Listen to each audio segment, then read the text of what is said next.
But what I want to talk to you now about is a connection that we have with the American Civil War, and it's in the form of a buggy. So as I'm going around here, I'll maybe mention one or two items, and I'll give you a wee commentary on the buggy as we go round. So the buggy belonged to the Reverend Arthur Michael McGuinness, who was a Roman Catholic priest who had emigrated from County Armagh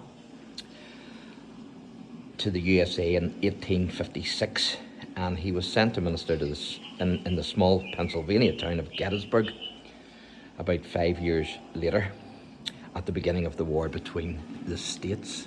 You can see a wee log cabin there on the rock.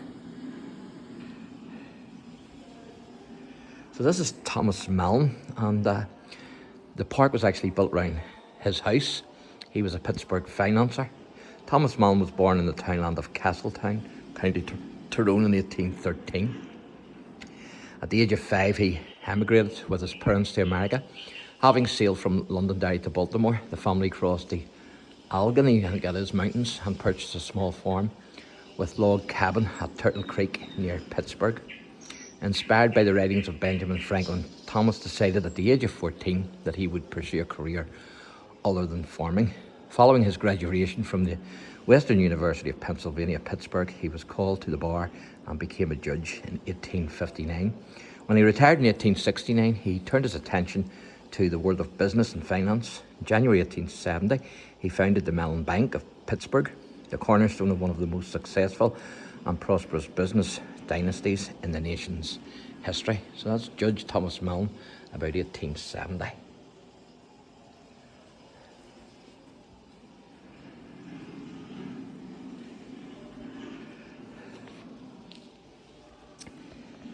So Arthur Michael McGuinness was born in the Dorsey area of County Armagh on the 28th of September 1835, and this is of Andrew W. Mellon, 1855-1937. Andrew W. Mellon, the third son of Thomas Mellon, was a businessman, politician, art collector and philanthropist. And this is John Joseph Hughes, first Archbishop of New York. John Joseph Hughes was born in the townland of Annaloghin, I think that is, near Aughor, County Tyrone, in 1797. His father, Patrick, leased 2 farms where he grew flax and kept cattle. His family were devout Catholics, well educated and respected in the local community. And it says there, St. Patrick's Cathedral on 5th Avenue, Manhattan, was also Archbishop Hughes' inspiration. Despite delays caused by the Civil War, he was able to lay the foundation stone before his death in 1864.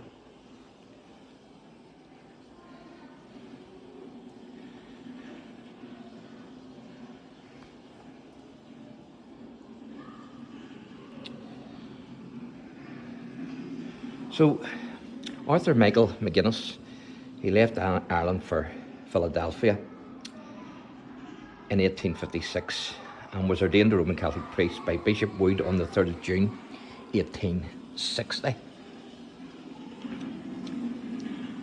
And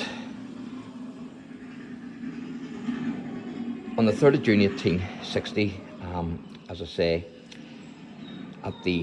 he was ordained at the St. Charles, I'll try and pronounce this, Borromeo Seminary.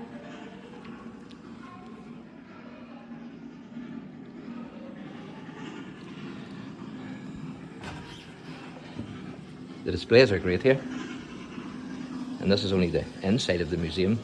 It's massive outside with the houses, the old world, the new world, and to get across from the old world to the new world you have to go by boat. You'll see what I mean later.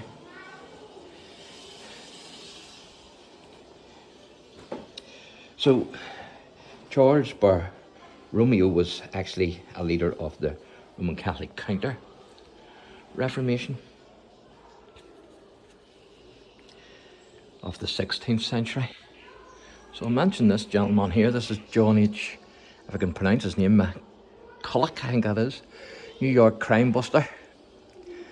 And the McCulloch family left County Tyrone for America in 1853 when John was only 11. During the Civil War draft rats of 1863, he was deeply impressed with the work of the police and resolved to join them.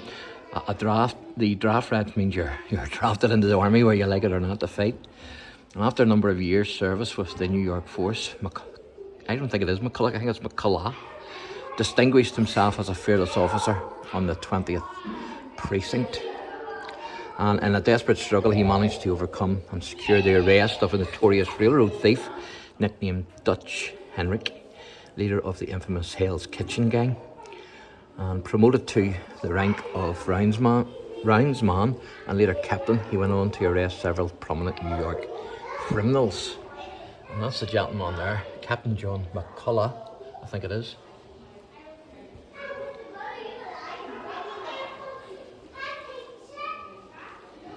So the Reverend Arthur Michael, then he went to, I think it's Mananook, how you pronounce that, until 1862.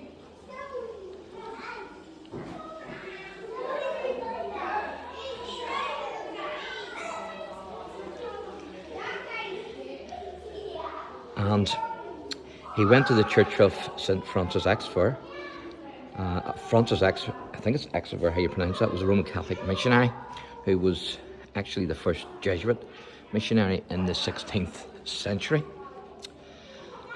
And it's while the Reverend McGuinness was here at this church where he would play a vital role during the Battle of Gettysburg, fought on the 1st to the 3rd of July, 1863.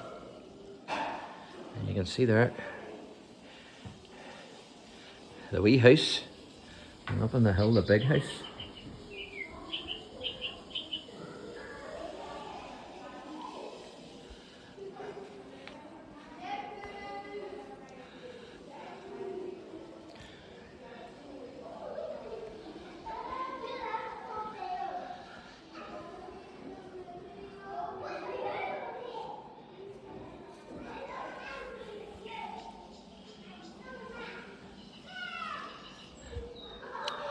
So the Reverend McGuinness was called upon to give the last rites to a dying Confederate soldier.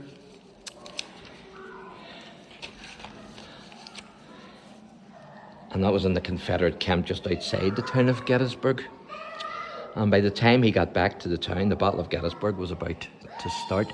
This is a stream becomes a flood, the early 1770s, concerning migration. And there you can see the Hearts of Steel stormed the barracks in Belfast, 1770. Of course, the Hearts of Steel were a Protestant group, and they were a secret society. They were against the high prices of the landlords, and so it was a wee bit of a revolt before the 1798 rebellion. Now, by the time he got back to the town, as I say, the Battle of Gettysburg was about to start. And the Reverend McGuinness was the first to open his church to receive the wounded and the dying from both sides of the battle.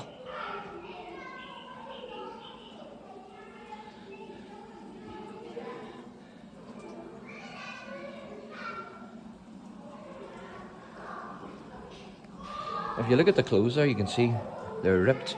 And obviously they couldn't afford to replace them. But today you can actually buy jeans that are ripped. So you can. Strange, isn't it?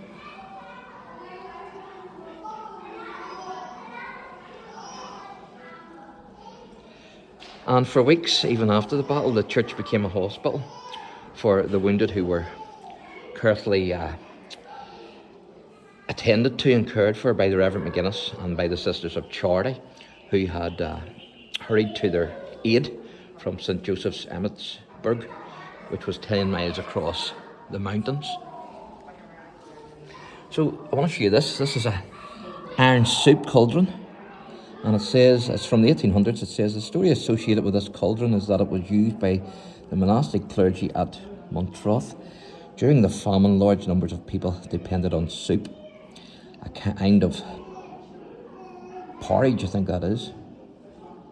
In the first 6 months of 1847, the government set up soup kitchens to relieve distress.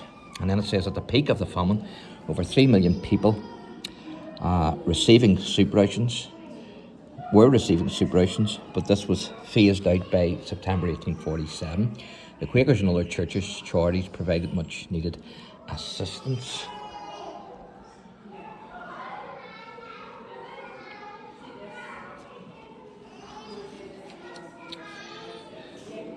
So, passing from the church to the gateway of that part of Gettysburg Field, which is now National Cemetery, over the entrance are inscribed the lines from the immortal poem of the Catholic Colonel Theodore O'Hara and his The Bivouac of the Dead. On fame's eternal camping ground, their silent tents are spread, and glory guards with solemn round the bivouac of the dead. In 1864, the Reverend McGuinness was transferred from Gettysburg to Columbia, Pennsylvania, and then to Danville, also in Pennsylvania, where he died on the 22nd of May 1873. But although the Reverend Arthur Michael McGuinness has long departed this life, we still have a connection with him and with that time, the time of the American Civil War. It's in the form of his buggy, which is, of course, his clerical horse-drawn buggy, which is this here. Fantastic, isn't it? So the buggy itself has been passed down through the generations of the maternal line of the family. One of the Reverend McGuinness's descendants, Arthur, retired in around 1922, and he and his family returned to live in Armagh, and they actually brought the cleric's buggy with them, so that was fantastic. He would have done his rounds on this buggy, visiting his parishioners. Of course, instead of driving a motor car in Ireland, Arthur was often seen out in his ancestor's buggy with his black horse called Beauty. It would remind you of the programme Black Beauty. And after Arthur died in 1925, his wife Ellen kept the buggy in a coach house. And Ellen herself died in 1954, and her daughter and son donated the buggy then to the Belfast Museum. And the buggy was then moved to the Ulster American Folk Park, where it was put on display to mark the park's 40th anniversary in 2016. So this is it here. Absolutely fantastic, isn't it? To still have this wee piece of history with the American Civil War and with the Reverend McGuinness.